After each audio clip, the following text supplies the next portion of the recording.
लिखो कि मैंने क्या बोला, जब बराबर नहीं हो तो क्या होगा, यानी कि फिर या तो ज्यादा होगा या कम होगा। तो देखना आगे क्या है, पहले यहां तक लिखो, लिखना है इसमें आगे हेडिंग डालना विलियन, विलियन सॉल्यूशन, सॉल्यूशन इसमें लिखना, ये डायरेक्ट लिख दो, ज्यादा दिक्कत नहीं करनी है। मैं विलियन बराबर विले प्लस विलायक, ऐसे लिख दो, विलियन बराबर विले प्लस विलायक।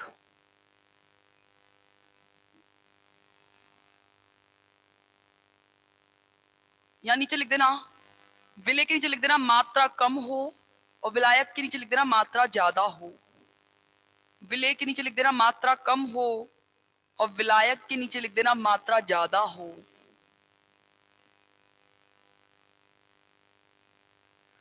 लिख दिया।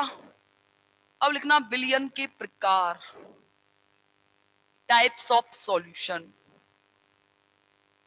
विलियन के प्रकार, टाइप्स ऑफ सॉल्यूशन।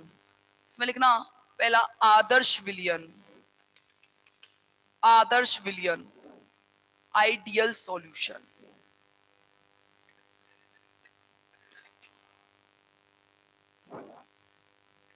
लिख दिया आदर्श विलियन।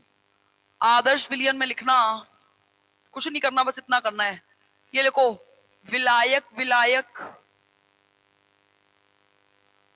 आदर्श विलियन में लिखो विलायक, विलायक, विलायक, विलायक के मध्य लगने वाला आकर्षण बल, ऐसे भी लिख लेना, ठीक है। विलायक, विलायक के मध्य लगने वाला आकर्षण बल प्लस, प्लस विले, विले के कणों के मध्य, विलायक, विलायक के कणों के मध्य लगने वाला आकर्षण बल प्लस विले, विलायक के मध्य, सॉरी विले, विले के मध्य लगने वाला आकर्षण बल बराबर विले और विलायक के मध्य लगने वाला आकर्षण बल बराबर विले और विलायक के मध्य लगने वाला आकर्षण बल। लिख दिया। इतना ही लिखना है, आदर्श विलियन यही होता है भाई, बस बराबर कर दिया है ना, बस बराबर कर देना। दूसरा लिखना अनादर्श विलियन, नॉन आइडियल सॉल्यूशन। इसमें लिखना, इसमें भी लिख देना विलायक, विलायक, विलायक, विलायक प्लस, लिख दिया अनादर्श विलियन। अरे वो थोड़ी जगह बची हो ना, तो आदर्श विलियन में लिख देना नीचे, ये विलियन राउल्ट के नियम का पालन करते हैं, ये विलियन राउल्ट के नियम का पालन करते हैं, ये विलियन राउल्ट के नियम का पालन करते हैं। अब लिख देना अनादर्श विलियन,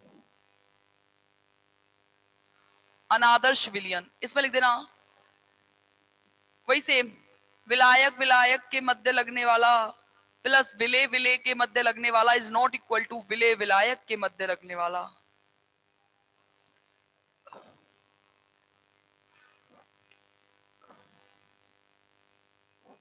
ठीक है। इसमें लिखना नीचे, ये राउल्ट के नियम का पालन नहीं करते हैं,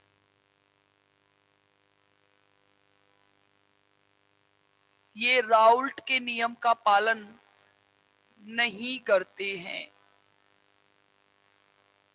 लिख रहे हो ना, लिख लेना भाई, लिख रहे हो या नहीं, हाँ या ना, एक बार बताओ मुझे, लिख रहे हो या नहीं आप लोग, बताओ लिख रहे हो या नहीं, बोलो, फिर तो नहीं लिखवाऊं। हाँ लिख लेना, नोट्स नहीं है इसके।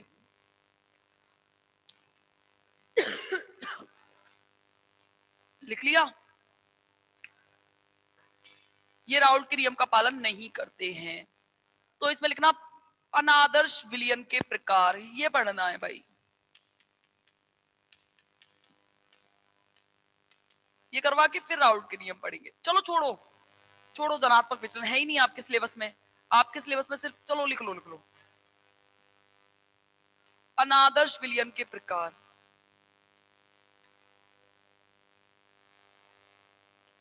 पहला लिखना, फर्स्ट, राउल्ट के नियम से धनात्मक विचलन।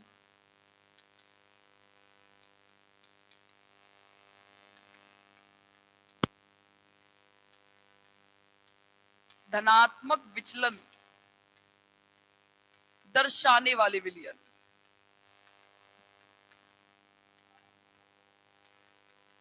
राउल्ट के नियम से धनात्मक विचलन दर्शाने वाले विलयन।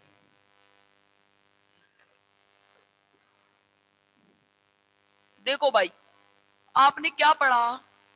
आपने पढ़ा कि मैडम, देखो होता क्या है, ये आपका पात्र है, इसमें विलायक के कण पड़े हुए हैं। बोर्ड पे देखना बस। आप इसमें विलय के कण डालोगे,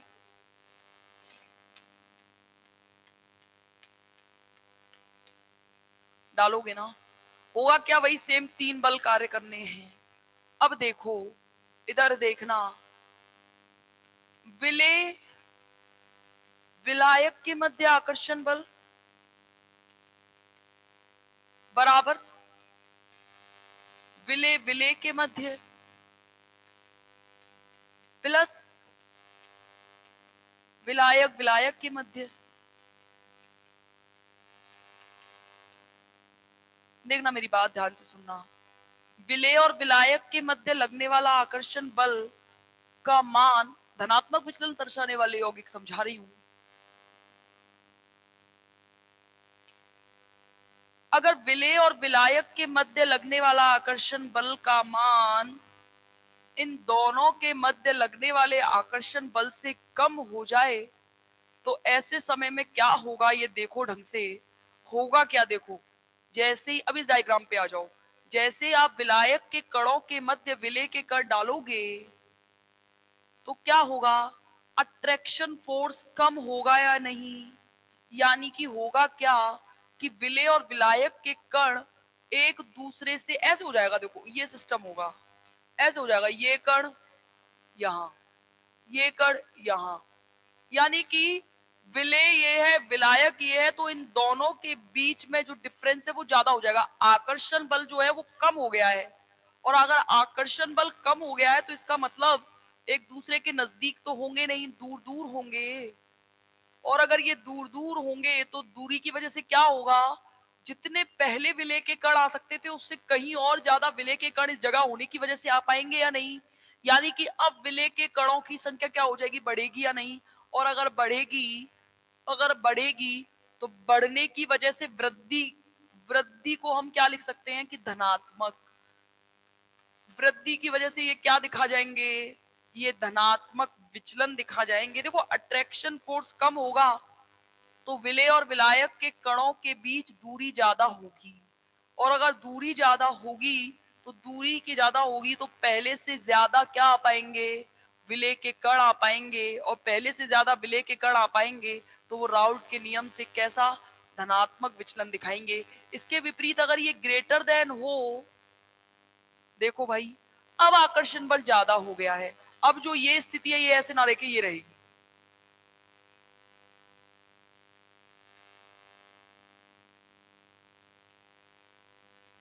यानी कि विलय और विलायक एक दूसरे से इतनी जोर से जुड़े हुए हैं ऐसे। अब कितने विलय के कण लाओगे भाई, अब ला तो सकते हैं नहीं है, बल्कि विलय के कण और विलायक के कणों के बीच अट्रैक्शन ज्यादा होने की वजह से ये दूरी पहले से हो गई है कम, और पहले से कम होने की वजह से ये राउल्ट के नियम से कैसा विचलन दिखाएंगे, कमी हो जाती है तो ये राउल्ट के नियम से कैसा विचलन दिखा जाएंगे, ऋणात्मक विचलन। तो ये होता था राउल्ट के नियम से धनात्मक विचलन और राउल्ट के नियम से ऋणात्मक विचलन। इसमें लिखने के बाद पढ़ेंगे राउल्ट का नियम क्या होता है। ये लिख लिया पहले, ये लिख लो, जब राउल्ट के नियम से धनात्मक विचलन दर्शाने वाले यौगिक, पहला प्रकार, इसमें लिख लो, ये लिख लो ऊपर वाला, इससे पहले लिख देना जब, एक शब्द लिख देना जब। ये पूरा लिखना, मैंने ये छोटा लिखा है। विलय विलायक के मध्य लगने वाला आकर्षण बल लेस देन विलय विलय के मध्य लगने वाला आकर्षण बल प्लस विलायक विलायक के मध्य लगने वाला आकर्षण बल। लिख लिया?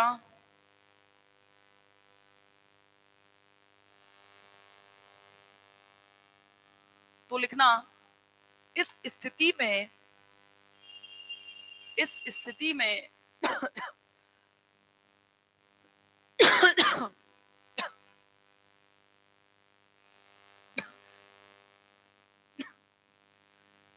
नेक्स्ट क्लास की मना हो जाएगी क्या? अर्थात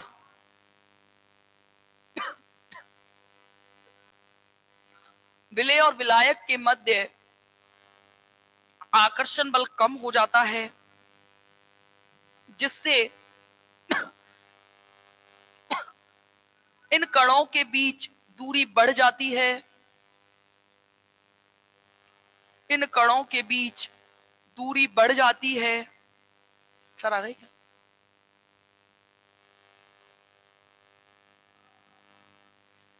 दूरी बढ़ जाती है,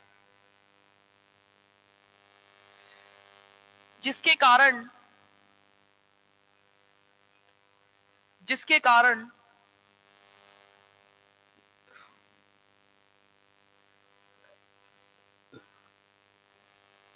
और कण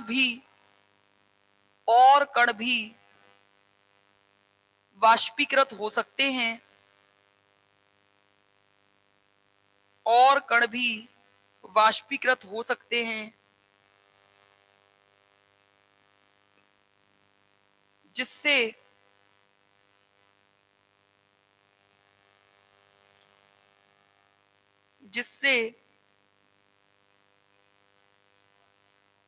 जिससे विलयनों का वाष्प दाब बढ़ जाता है। अभी बात करेंगे, थोड़ी देर रुकना बस, है ना। विलयनों का वाष्प दाब बढ़ जाता है और राउल्ट के नियम से धनात्मक विचलन दर्शाते हैं।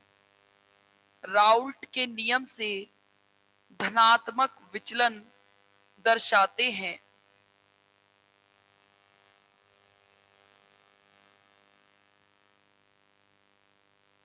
ठीक है, सेकंड डालना, राउल्ट के नियम से ऋणात्मक विचलन। राउल्ट के नियम से ऋणात्मक विचलन।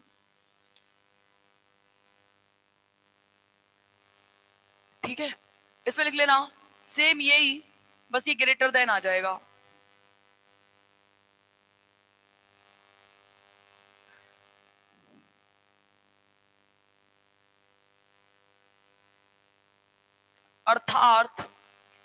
अर्थात विलय और विलायक के बीच आकर्षण बल का मान अधिक हो जाता है,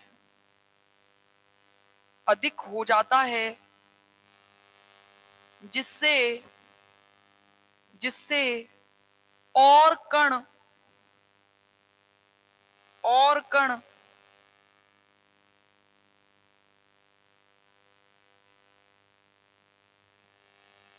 और कण वाष्पीकृत होने की संभावना नहीं होती। वाष्पीकृत होने की संभावना नहीं होती और वाष्प दाब कम हो जाता है। वाष्प दाब कम हो जाता है। ऐसे यौगिक राउल्ट के नियम से ऋणात्मक विचलन दर्शाते हैं। राउल्ट के नियम से ऋणात्मक विचलन दर्शाते हैं।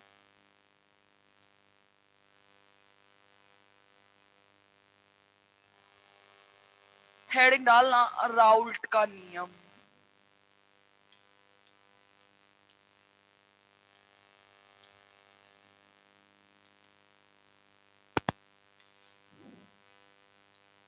देखो, राउल्ट के नियम को समझोगे आप तो देखो ये पात्र है, ठीक है। इस पात्र के नीचे मैंने लगा दी है बर्नर से आंच, टेम्परेचर दे रही हूं मैं नीचे से, हीट, हीट दी जा रही है नीचे से। इसमें क्या है, इसमें विलायक के कण हैं। राउल के नियम को समझना ध्यान से, विलायक के कण हैं। सबसे पहले तो ये समझो वाष्पदाब क्या होता है,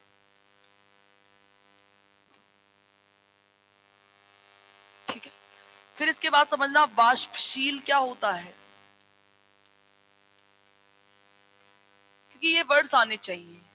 देखो भाई, वाष्पदाब की बात करोगे तो अभी सिर्फ मैंने विलायक की बात की है। किसकी बात की है, विलायक की। जैसे ही आप इसको ताप दोगे, अगर कोई भी विलायक है तो टेम्परेचर देने के बाद में ये वाष्प बनाएगा या नहीं बनाएगा, भाप बनेगी ना। अब ये भाप यहां भी नहीं है, यहां भी है, यहां भी है, यहां भी है, यहां भी है, यहां भी, सब जगह है।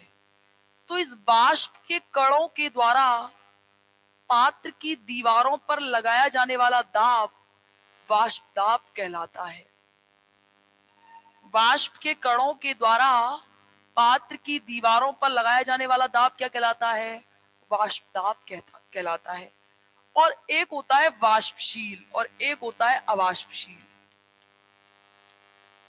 वाष्पशील का मतलब क्या है कि जैसे ही अगर मैंने इसमें कोई विलेय डाला तो विलेय अगर आराम से खुद भी, विलेय के कण अगर खुद भी, ऐसा ये तो विलायक ही डाला हुआ है, अगर मैंने विलेय के कण खुद भी अपना वाष्प बनाए तो ऐसे अवयव वाष्पशील कहलाते हैं। और जबकि जैसे चीनी लोगे तो चीनी जैसी डालोगे तो आप देखोगे एक लिमिट के बाद चीनी जब गर्म होने के बाद भी भाप छोड़ेगी, लेकिन अगर रेत डाल दी ना, रेत, तो रेत क्या करेगी, जम जाएगी लेकिन वाष्प नहीं बनाएगी। तो रेत तो क्या है, अवाष्पशील है, जबकि चीनी क्या है, वाष्पशील है। समझ में आ गया, वाष्पदाब क्या है, वाष्पशील क्या है, अवाष्पशील क्या है। इन सब चीजों को समझने के बाद में हम कल पढ़ेंगे राउल्ट्स लॉ, कि राउल्ट का नियम क्या होता है। ध्यान रखना, राउल्ट का नियम समझाना है मुझे बस। इस राउल्ट को नियम के समझाने के बाद में एक हेनरीज लॉ और बचा है। इसके बाद हम शुरू करेंगे 4th यूनिट, जिसका नाम है इलेक्ट्रोकेमिस्ट्री फर्स्ट। मैंने सोचा था 15 अक्टूबर तक सिलेबस करवा दूंगी, पर मुझे नहीं पता था ये यूनिट इतनी लंबी खिंचवा दोगे आप लोग, नहीं तो न जाने कब की हो गई होती है यूनिट, ठीक है। तो हम ये कल जो है वो पढ़ेंगे राउल्ट्स लॉ, और कल के बाद हेनरीज लॉ। और आज कितनी तारीख हुई है, 12। मेरा विचार ये है कि 20 तक आपका सिलेबस मैं खत्म करवा दूं, 15 नहीं तो 20 तक आपका फिजिकल का सिलेबस खत्म हो जाए। तो जितना जल्दी स्पीड से समझ पाओ उतनी स्पीड से समझ लेना। यहाँ तक तो लिखवाना था मुझे, इसके आगे जो यूनिट है वो आपके पास लिखी हुई है, नोट्स हैं, तो नोट्स से ही पढ़ना है आपको, ठीक है। बाकी कल की क्लास में आगे चर्चा करेंगे। और कोई बात है, कोई डाउट है तो बताओ।